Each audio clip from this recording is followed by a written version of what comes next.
Hey, it's Andrew at BTO Range.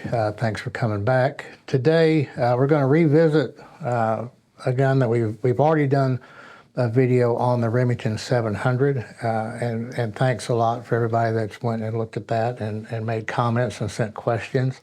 We appreciate the interaction, certainly. One of the bigger questions, or the more common questions that we get, is how do I know which Remington 700 I have? They don't mark the trim level or the sub model. They don't mark that on the gun at all. So the gun is not marked 700 ADL or BDL or CDL or SPS or any of that other business. It's just marked Remington 700. So we thought we'd do just a little video explaining a little bit more of the 700. We're going to talk about the trim levels. We're going to talk about some of the checkering pattern changes that occurred throughout the years of production of the gun. And then a few more things of what to check for when you're looking at a used Remington 700 that we might not have gone over in that first video. So a continuation, if you will.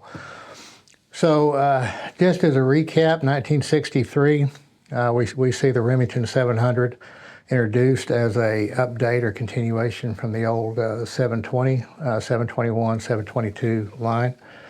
And again, and we've said this before, probably the single most successful commercial bolt-action rifle in American production is the Remington 700.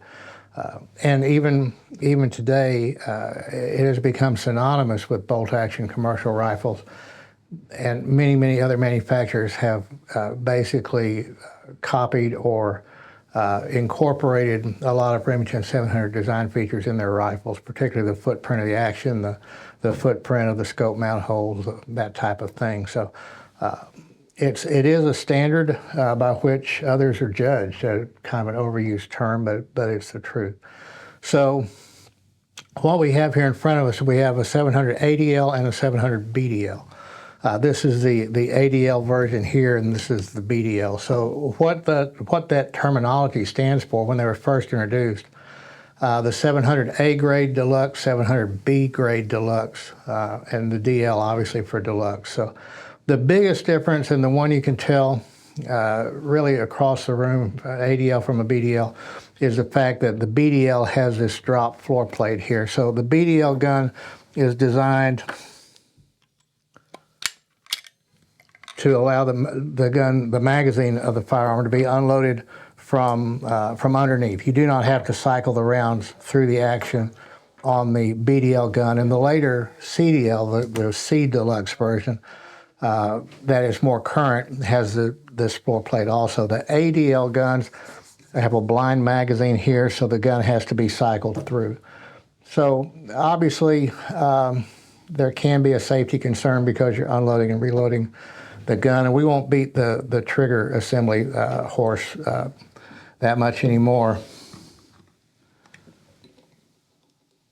Both of these guns are Walker trigger guns, so we won't dive into that. That may be worth a video in and of itself. Some of the other difference in the trim level, the BDL version has this ebony fore-end tip with white line spacer, ebony grip cap with white line spacer. And when they're sitting on the rack next to each other, that's the easy way to tell the difference between the two trim levels. It's not marked anywhere on the gun, but that's kind of what you'd be looking for. There are later versions of the 700 that do not have this floor plate. They have a blind magazine. The synthetic stocked guns, like the 700 SPS, there's a line of those. And then there's some of the synthetic stock guns that did have a drop or a hinge floor plate also in the SPS line. So Remington made a 700 synthetic stock gun specifically for the big box stores like Walmart that was in this configuration, but with a synthetic stock and a matte finish. So there's a little bit of variance out there, but in general, if you look at the woodstock rifles, specifically from the 60s, 70s, and 80s, then that's going to be the big takeaway difference between the two. You see the finishes are also a little bit better between the rifles. The 700 BDL was typically a high gloss urethane finish on the stocks, and high polished blue on the metal. And the 700 ADL was more of a matte finish. It wasn't completely sandblasted matte, but it was still not quite as highly polished as the BDL was. So when the gun was introduced, there were different barrel lengths. We saw some, the short action rifles, the 244, 6mm 243, for example, guns had 20-inch barrels standard. 30-06 270 had 22-inch barrels standard, and the 7mm Magnum 300 Magnum had 24-inch barrels as standard. And then the 375 H&H had 26-inch barrel as standard. It didn't take long for them to undo that 20-inch barrel, the early 20-inch barrel guns, and make those all 22-inch barrels. So the standard non-Magnum length, barrel length, typically is considered to be 22 inches, except for the first 2 years of production when they were 20. The standard Magnum barrel length considered to be 24 inches in the 7 Remington Mag, 300 Win Mag, 338 Win Mag, 8mm rim mag, all of those cartridges that Remington came up with or chambered the 700 rifle in. The standard Magnum length would be 24 inches. And there are exceptions. There were certain models that had 26-inch barrels, 26-inch heavy barrels in some police and tactical versions, 20-inch heavy barrels in police and tactical versions. So over the course of the years and the literally millions of these rifles, there are model variances for specific purposes. But in general, the standard barrel length for non-Magnums is 22 inches and Magnums are 24. So the changes in the checkering pattern, and we should have some still pictures to show you also how they changed. They originally were a pressed checkering pattern when the gun first came out in the 60s. And then see, I've got my notes here. In 1969 is when the big change came about. A lot of changes came about in these rifles in 1969. They went to a fleur-de-lis ribbon pattern on the stocks. And then again, they changed again in 74. They went to a machine cut checkering pattern without the fleur-de-lis. Then in 78, they went to this skip line checkering pattern. These were machine cut. And then later on, the current guns, like this guy here, is a laser cut checkering pattern. So that all changed, and there are Remington collectors out there that consider those distinct variants. So when you take all those combinations into consideration, collecting the Remington 700 is a pretty prolific base of rifle combinations that you can collect to get or try to get all these available combinations of patterns. So even this is a 7mm Magnum, this rifle here. So this is a factory recoil pad on this gun. The standard calibers did not come with a recoil pad. This is a 270, so this is an aftermarket pad that's been professionally done. So this would have had just a normal butt plate on it. The initial early 60s guns had an aluminum, anodized aluminum black butt plate on it, and it didn't take too long to go to the black composition or plastic butt plate on the guns. And then the Magnum guns had the Remington recoil pads. So some things have not changed on the Remington 700. They're all still two-lug bolts, which gives you a 90-degree bolt throw on these bolts. They all still have the plunger type ejector on them. They have changed the extractor. The extractors initially were clipped in, then they went riveted in, then they went to just a clip-in extractor without the rivet, and they've since come back to the riveted extractor, especially on the Magnum calibers. They are riveted extractors again, where they initially were clip extractors. So there are some changes there that can be a bit of a problem for your gunsmith unless he's aware of the changes in the 700, because they don't interchange. So I don't know if we talked about this the last time, but the other issue that we run into with the bolt, and it's something to look for, is this bolt handle. The bolt handle is not integral to the bolt body. The bolt handle is brazed to this bolt body. So where we see that being a problem is for that hand loader that is overpressure, or for whatever reason we have a fired cartridge case stuck in the chamber and the bolt is stuck in the down position. Many times we've seen people take a mallet and pound that up and then try to pound it back. And if the bolt is stuck enough, you can defeat this brazing here and pop this bolt handle off. If that's a fired case in the chamber, it's not that huge a deal.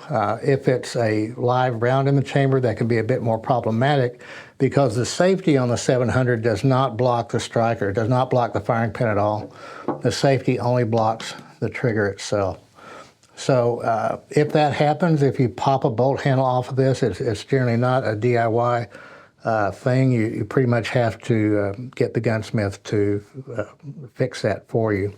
Now the bolt bodies are serial numbered to the receiver. So that is one thing you do want to check. We have the last 4 digits of the serial number electro penciled in the bolt body.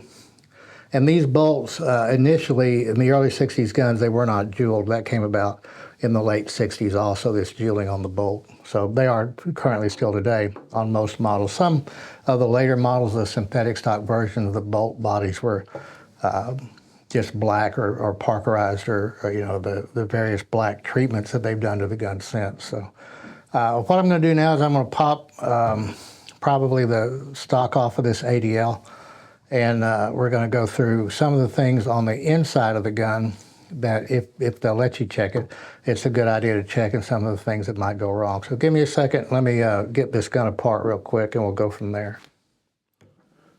All right, we've got that accomplished. Put this off to the side, won't need that. So on this gun, the 700 ADL does not have the floor plate. So when we pull the 3 screws, this is the rear action screw, the front action screw, and this is a mid action screw. These 2 are going to go in here. And then there's a screw there, and then this screw goes through the stock and fastens onto here. This little washer lives right here for that rear action screw. So if we look at the inside of the stock, we notice that there is no attempt at any kind of factory bedding on this 700 ADL stock. So what we do want to see, though, we do want to see the urethane finish carried throughout the bedding, all the way throughout all the action cuts. The finish is applied after the action cut is made. So if we see bare wood under there, that's an indication that somebody's been messing with the gun to some degree, and good idea to find out why. Typically when we bed one of these guns, you'll see wood relieved out of this action lug recess. You'll see wood relieved right before the action lug, bedding compound in there for this to fit in securely. This barrel channel right here may or may not be free floating from the factory. And typically in my experience, the Remington 700 pattern guns don't free float. They don't really like complete free floating all that well. We'll typically put a pad of bedding in here to put some upward pressure on the barrel at the tip of the forend. And that's generally how they group better. We can relieve wood here and bed this process also, but probably the more common, more modern way of bedding these rifles is to install steel pillars in there and pillar bed the gun, and then float this barrel. So a lot of aftermarket stocks have embedded aluminum chassis in the stocks, and that alleviates a lot of that problem. So again, on the 700 ADL, this is the magazine follower and spring. You see this spring is somewhat collapsed here. I would really like to see this out a little bit more, and I'm not going to try to bend it, but the gun is still functioning well, but I would like to see, and it's going to fit in the gun like this.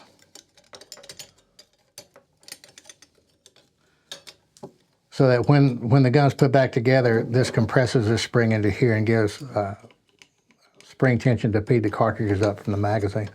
On the BDL, this lower leaf of this spring fits into that hinged floor plate. and it gives it kind of an anchor. It makes it a little bit more easier to deal with. If we look here, this is the magazine box. It is detachable.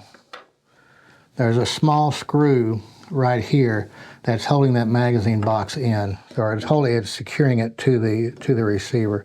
But it's fit into, and you can see it move a little bit here. I don't want to do that too aggressively because I'm actually bending this. When I do that, I'm actually bending this flange here, so we don't want to do that. But the magazine box should fit into the recess, not on top of the recess. And we want to make sure that screw is there so that we don't have this magazine box coming unseated when it's in the gun. One of the things that happens quite a bit with these Remington 700s, just because they're not taken apart and cleaned on a regular basis, is the bolt stop. And this is one of the weaknesses really of the 700 design, is how they did the bolt stop. So the bolt stop on this Remington 700 is this lever that I'm moving right here. That lever reaches up into the receiver and it impacts the lug on the bolt to keep it from being retrieved out of the receiver. So you can see that when I push down on this, it will allow me to remove the bolt further. And that is activated by this button, like so. And this button is accessible when the gun is assembled by reaching into the trigger guard forward of the trigger and pushing that up. So obviously, from a safety aspect, you don't want to do that if there's rounds in the chamber, because now you're putting your finger inside the trigger guard near the trigger. Just from a safety aspect, you don't want to do that. But the only thing that is tensing this, the bolt stop, is this formed wire spring right here. So it's a fairly tight fit between the bolt stop and its window in the bottom of the receiver. And gunk and oil and dirt and any combination of the above can make that really sluggish. And what you'll see happen is when you reach in to push this bolt stop, it'll be hard to push, and then it won't return, and you have to reach in and actually pull that back up. So if that's the case, then the gun needs to come out of the stock. We need to clean that out. In rare instances or extreme instances, we need to replace that bolt stop spring. So it's a good idea when you're looking at Remington 700 rifles to see if you got return on this bolt stop. Otherwise, what will happen when this is stuck in, when this doesn't return, the bolt will just come right out. And it's designed to, when you put the bolt back in, it's designed to just click into place like that. So obviously, if that was stuck in, I would have been able to remove the bolt back rearward just by pulling the bolt back. So, and that's always a good thing to check. It's not a difficult fix, but in order to fix it, you have to remove this pin, and this pin is a little too far. These pins this pin actually should be further this way. It should be flush with the side of that bolt stop, but by pushing the pin this way just enough, just enough to clear the bolt stop in this spring, you can bring that out and clean it out and then put it back in this configuration without taking the trigger out.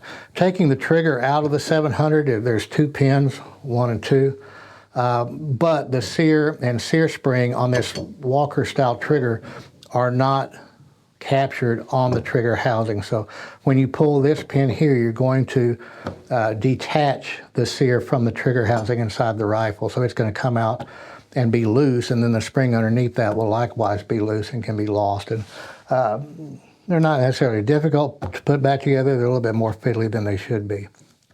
Now we've talked, that probably made a noise. We've talked a bit about these Walker triggers, and this is a Walker trigger.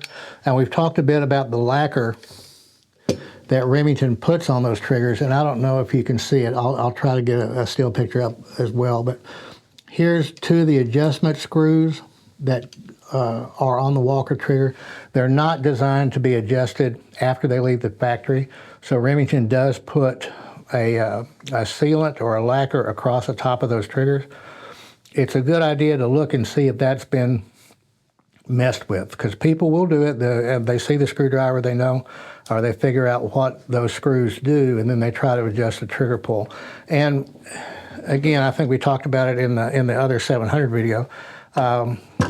We've done a bunch of them. We used to do them all the time. It used to be a pretty routine adjustment to do the Remington 700 trigger adjustment with the factory trigger. We don't do it anymore, simply from a product liability standpoint, because of all the lawsuits and all the press that Remington went through with this trigger. So we won't do that anymore. We'll just replace that entire trigger unit with either a Timney or a Trigger Tech or something along that line.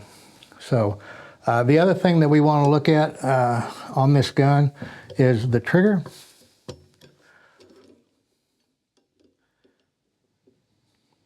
And the safety. So this gun here, if you look, this is the safety lever right here that I'm moving back and forth. And this is a later style gun. The original guns, this safety lever extended, where this is trimmed right here, the safety lever extended up through a window in the bottom of the receiver, and it locked this bolt into the closed position when the safety was in the on position. So when the safety was in the on position, that rotation up rotated that arm of the safety lever up and locked this bolt to where you could not open it with the safety on. So therefore, in order to unload the chamber of the rifle, you deliberately had to take it and take the rifle into the off safe mode to open it up. So that's where a lot of the problems with the trigger happen.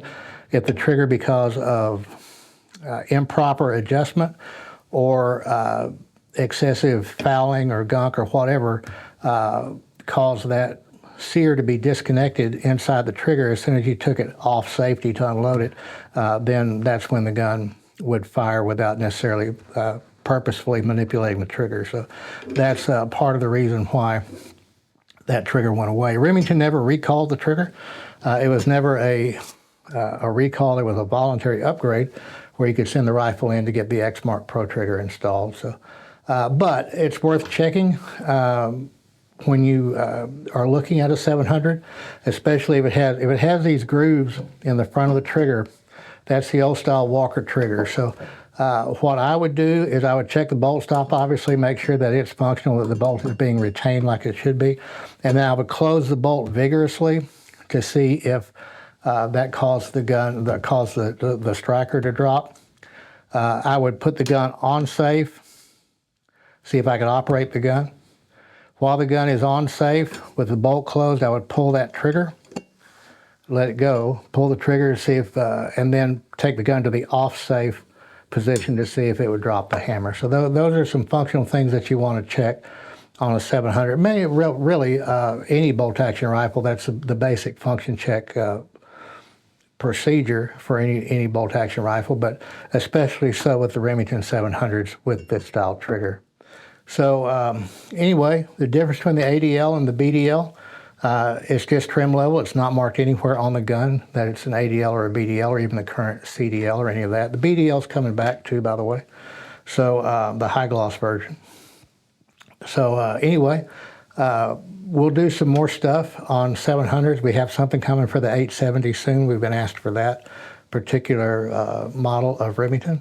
So if there's something that you want us to take a look at, drop it in the comments, send us a note, hit that like button, hit that subscribe button. We're enjoying doing these videos, and we hope you're enjoying watching. See you next time.